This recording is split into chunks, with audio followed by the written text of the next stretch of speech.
The War Museum in Bloemfontein, South Africa has already covered numerous aspects of this war through its publications and video productions. One of our recent projects in this regard has been the publication of the book, Conflict in a Distant Land, Foreign Involvement in the South African War of 1899 to 1902.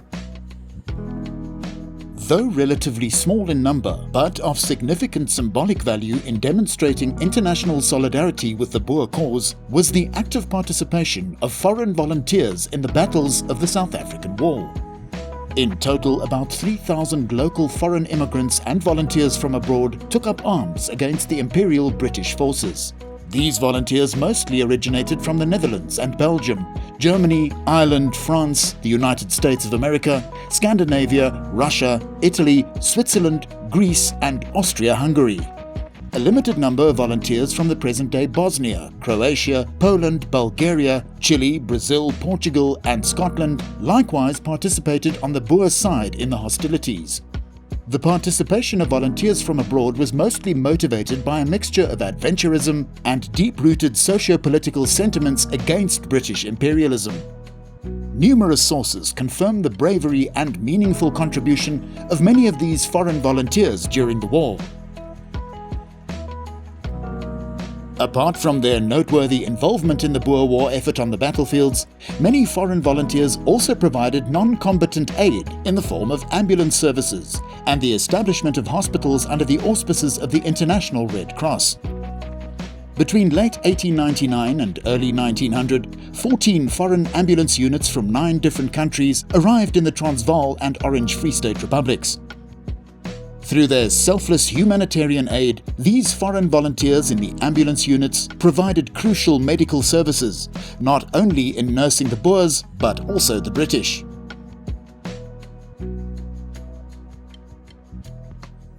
The War of 1899 to 1902 was the most devastating conventional military conflict ever fought on South African soil. The hostilities had a profound effect on the post-war relationship between many Afrikaners and members of black communities in South Africa. During the war, about 100,000 black South Africans took up employment with the British Army.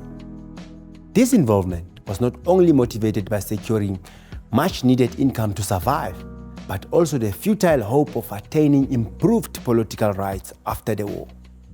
Moreover, at least 30,000 black men were armed by the British military during the guerrilla phase of the conflict to actively support the imperial war effort.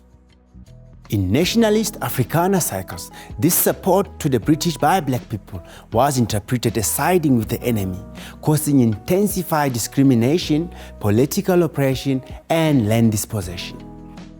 However, the willingness of the majority of moderate Afrikaners to eventually support the abolishment of apartheid in the 1990s and embrace a diverse South Africa for all provided a renewed opportunity to re-acknowledge and reassess the deeply rooted historical connection between the former Boer republics and the international community.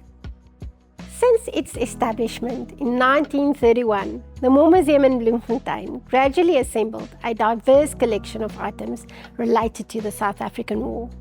This vast collection also includes specific items depicting foreign involvement in the war. By conserving and exhibiting such items, the War Museum actively recalls and commemorates the valued contribution of foreign volunteers during the South African War.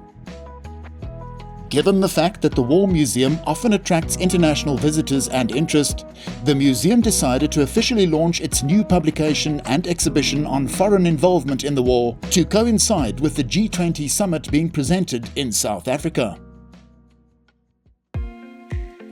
The launch took place on Thursday evening, the 27th of November 2025. The event was attended by invited guests and staff of the museum.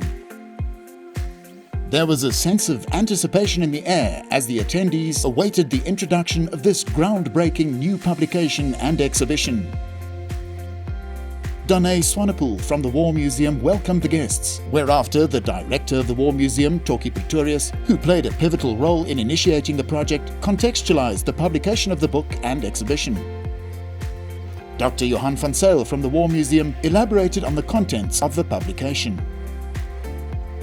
Twin Musia, also from the museum, highlighted the role of indigenous people in the hostilities. The 30-minute video documentary on foreign involvement in the South African War, produced by the War Museum, was screened.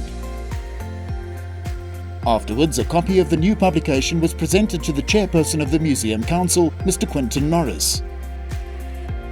The guests then proceeded to the entrance of the art gallery, where the new exhibition on foreign involvement is on show. Here, Dr. Vicky Hearnes from the museum provided an overview of the exhibition, while Braden van Rooyen, also employed at the museum, explained how digital technology is being used to enhance the exhibition.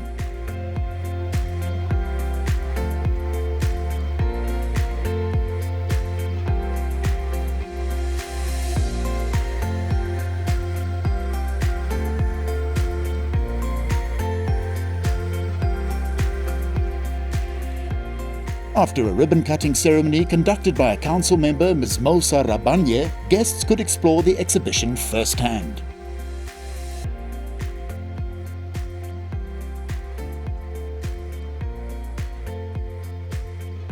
It was evident that the visitors found the exhibition both informative and interesting. All indications are the book and exhibition launch was a unique and edifying event. As a journalist, as a Free Stater, as somebody whose grandparents fought in a war and were prisoners of war, to visit this museum and to visit an exceptional event like tonight is always heartwarming for me. The significance of this publication is telling the story of all the people from different countries who fought in a war on the Boer side, who died here for us. So yes, this is a very special occasion and a very special publication. With the launch of the new publication and exhibition on foreign involvement in the South African War, the War Museum not only aspires to make this lesser-known topic accessible to the public at large, but also to retain this heritage institution as a living museum of excellence.